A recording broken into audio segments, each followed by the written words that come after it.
túmọ̀ rẹ̀ fáwọn adájọ́ tí ò gbọ́ Yorùbá ẹ pé mo lólórí burúkú ni wọ́n ò ní sóríire láyé àtàlìkìyàmà. mo gbọ́ owó tẹ́nìkan kó jọ tó nìkan kó jẹ́ ń jò ní mo sì dákú. èé ti jẹ́ kí ni ó fi ṣe ọjọ́ mélòó ni ó fi lò ọdún mélòó ni ó ṣe láyé tí ó fi ná dúró owó yìí tán. La ilaha illallah ẹ fi ìyà jẹ mí ẹ fi ìyà jẹ mí ẹ ní ìlú ayé ní. Listen to the Minister for Works, the Minister of Works. Devulumayi. Devulumayi is the guy who started this is coastal highway, Sokoto to Badagry highway, and they were going to spend about 50 trillion naira building these highways, while the major highways in Nigeria continue to collapse, where 90% of Nigerian highways are collapsing. So Devulumayi was a guest at a Charles studio yesterday, and he was asked this straightforward question. The answer will probably get you more annoyed, except if nothing really can get you angry anymore, except for that. But listen to this. Yeah, I'm very happy that, I have quite a challenging job.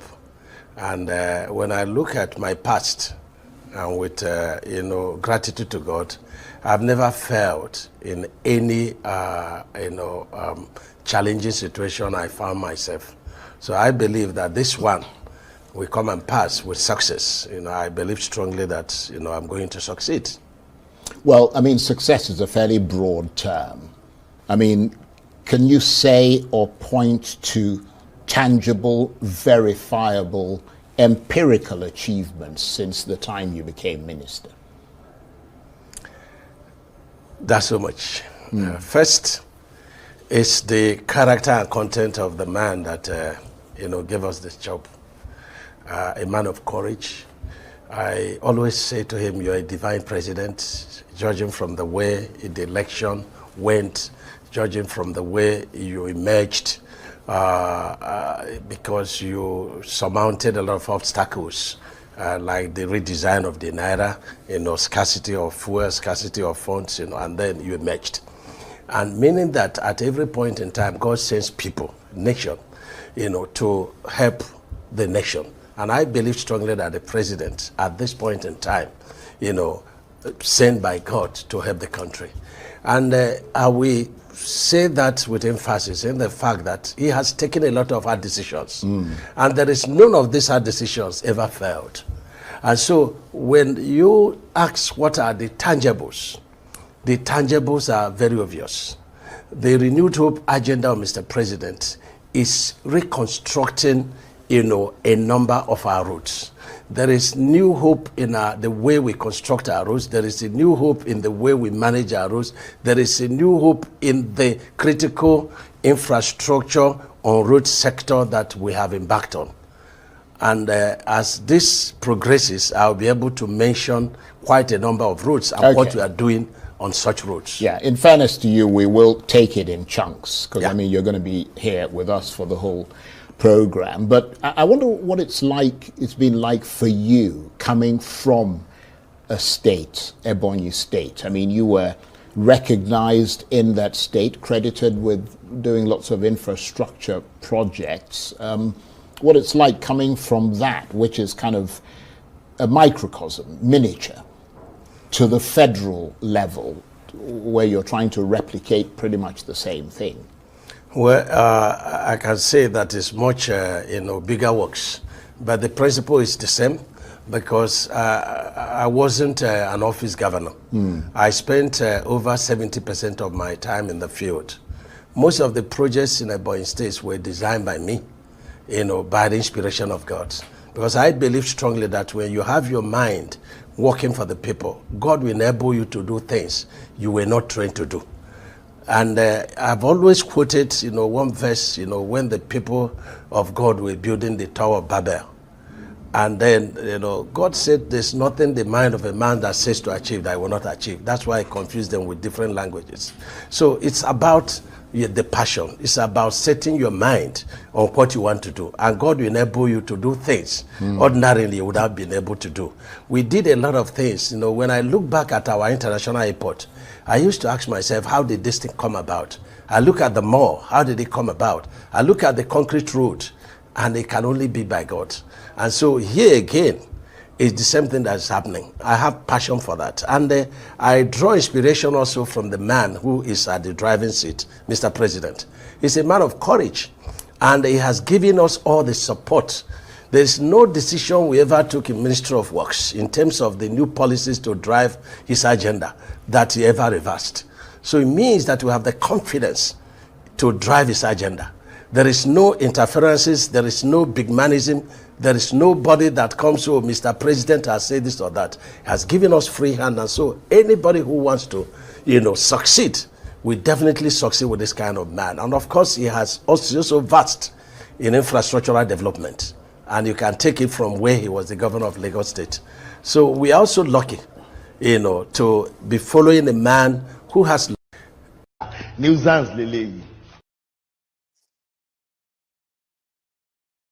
nearly 5 minutes, and they couldn't list one single major highway that they have completed or rehabilitated per se. The entire clip was full of praising Tinubu and praising himself and talking about the Tower of Babel and then God this and God that and all that nonsense. He told people, I think it was around February this year, that by December, all Nigerian roads will be motorable. I don't know how many of those your federal road is now motorable as we speak. Well, that would be for those who are really expecting anything from them to be able to, per se. The same Tinubu's men, they were celebrating what they called the highest IGR revenue for the month of November. According to them, they raised over 3 trillion naira in November alone. And it is the highest in the history of Nigeria. The highest money shared by the government in November in the history, which is a success. So people are now asking, like, okay, if you have all this money, how come you are borrowing like this? The World Bank is about to give them another $500 million. Last week, they had their Eurobond oversubscribed, 2.2 billion. You borrow $2.2 billion in the space of 6 to 10 years, and Nigeria is going to pay back the interest of $4.5 billion. Like, you are going to pay ×2 of what you borrowed in 2034. So by 2034, Nigeria will be paying back over $6.7 billion for the money that Tinubu borrowed last week, $2.2 billion. So what are you guys, what are you talking about? Huh? Well, they called the press out. They had the press release where Wale Idun, right, was talking about how much they generated, and in true sense of it, right? This is how propaganda works, okay? It's the same when they say, oh, they are paying you minimum wage of 70,000 naira, which is like the double of what it was last year, 30,000 naira. What they won't tell you is the hyperinflation that they have forced on you, the one that has destroyed the value of that money. So put it this way, 30,000 naira in 2023, before May 2023, 30,000 naira was about $78 in value. Now 70,000 naira in 2024 is $44. in value. Is that like more or less? In 2023, a bag of rice was sold for 30,000 naira. And in 2024, a bag of rice is being sold for 120,000 naira. So similarly, the budget of 2022 of Nigeria was somewhere around 22 billion naira. And that was like, I think that was 400. That was like 5 or so. I think it was like $15 billion in value. And then a 2024 budget is 27 point something trillion naira, which is put at, with the exchange rate, was put at 11 or so or $12 billion.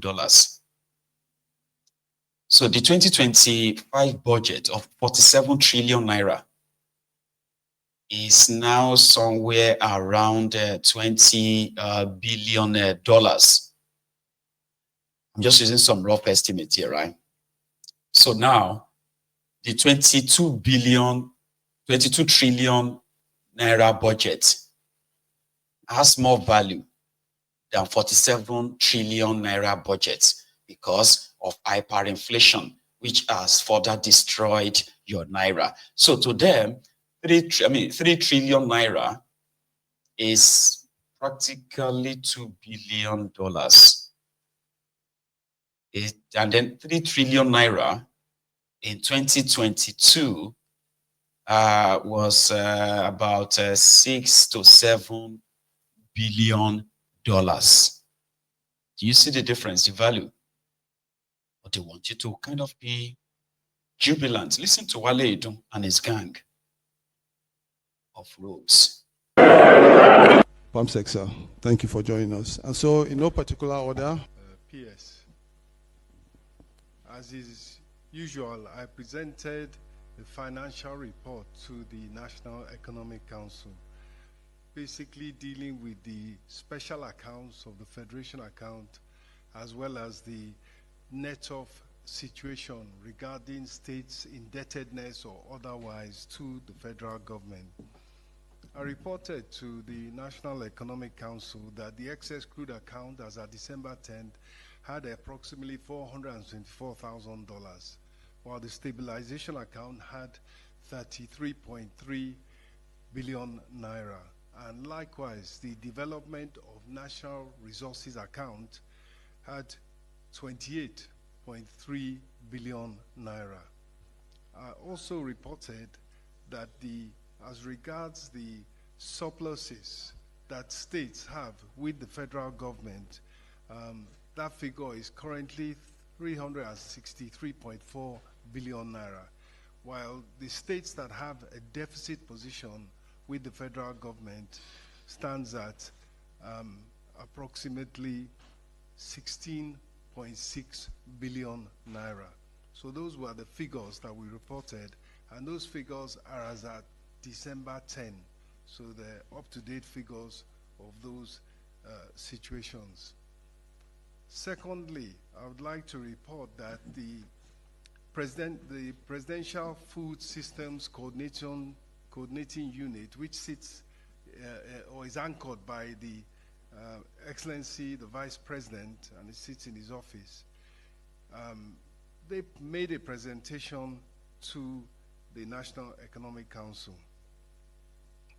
Essentially, their presentation, the fact is that the Presidential Food Systems Coordination Unit, it really prioritizes initiatives aimed at boosting business and food production and agribusiness, food processing in the agricultural sector. And today, they made a presentation which they requested that we recognize the establishment of the PFSCU and its mandate to drive national priorities. and that this mandate should emphasize cooperation with other MDAs. They secondly requested acknowledgement of the diverse representation of the PFSCU board, bringing together a wide range of experts from public, private, and even the non-profit sector. And they also requested acknowledgement that of a major initiative, the National Crisis Response Plan, which they have drawn up, and the Green Imperative Project, and the National Agricultural Production Planning Mechanism. These are all major initiatives under that coordinating unit, and they just wanted to bring them to the notice of the National Economic Council, seek the support, encouragement, and assistance of the council. And there was a resolution whereby the council noted the presentation, the council noted the prayers, and requested that the unit prepare a summary of its key achievements to present to the next council meeting. Of course, the issue of food security is a worldwide phenomenon. Food insecurity actually affects, to one extent or the other, 30% of the world. Given the major macroeconomic reforms which His Excellency Mr. President has implemented, and which have successfully stabilized important parts of the economy, changed the whole economic incentive framework from rent-seeking to one of now looking to produce in agriculture to manufacture for exports, this sector is particularly critical. And it was noted that at this particular time, the reports are that the wet season harvest has been good, and prices are stabilizing and even coming down in some parts. So it is in an effort to build on the current successes and the current progress, rather, I would say, that has been made both in the economy as a whole, but particularly at this time in agriculture, in food production, that the presidential food systems. Where is this investment in production, agriculture, food this and that, and the price of food coming down? Where exactly is that in your economy? Where? Well, I mean, that's what they do. They say all these things. You listen to them, you get so mad and raging, like, what the hell are you talking about? Where exactly in the part of the economy all this is kind of like, you know, being felt? None. But they tell themselves that we are doing fine. The economy, it is blah blah blah blah, and then we are, you know. And it says something about the excess crude account having $400,000. Really? But that's good news. Because I remember when Jonathan handed over to Bukwari, the balance in Nigeria excess crude accounts was a $7.5 billion. Billion. B. But today, Wale Edun just told us that they have a balance of 400,000 there as at the 10th of December 2024. That's progress, isn't it? APC. So they are waiting, and they are waiting for the World Bank to transfer $500 million to them maybe before the end of the year. And according to the World Bank, this will be the 10th loan approval they've given to Tinubu in the last 1.5 years. Yes, they are making so much money, they say. But they are borrowing so much as well. But you can't really pinpoint where this borrowed money is being invested in Nigeria. No, you can't. If you are pressing them too much, They will just tell you that they are using it to defend the economy or defend the naira, whatever that means.